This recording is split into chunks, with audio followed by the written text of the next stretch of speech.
Gel. Ver. Ya, çarit dedi ya. Çarit dedi. Hatta zaten.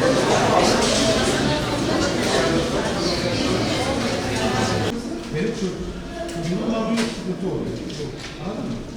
O da 13'te yapamaz lazım. Abi 11'de başlıyorum, 2.30'da bitmiyor.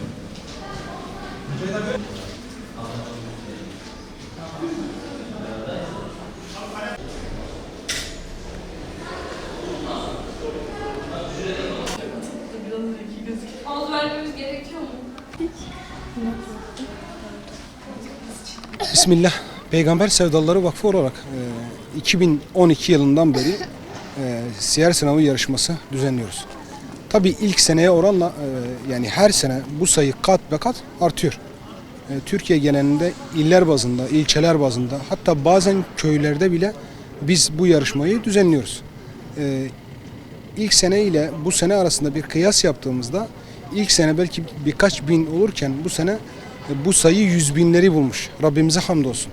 İstanbul genelinde de katılım 30 bini aştı. Bu da Allah'a hamdolsun insanların Peygamber Aleyhisselam'ın ahlakını yaşatmaya ne kadar ihtiyaç duyduğunu gösteriyor.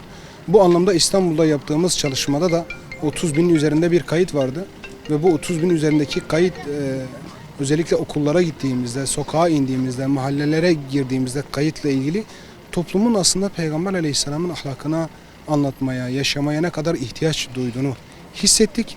Özellikle okullara gittiğimizde okullarda çok ciddi bir rağbet gördük hamdolsun. Gelecek sene bu çalışmanın daha çok büyüyeceğini, şu an eğer Türkiye genelinde 100 binleri bulmuşsak önümüzdeki yıllarda milyonları bulacağımızı umuyoruz.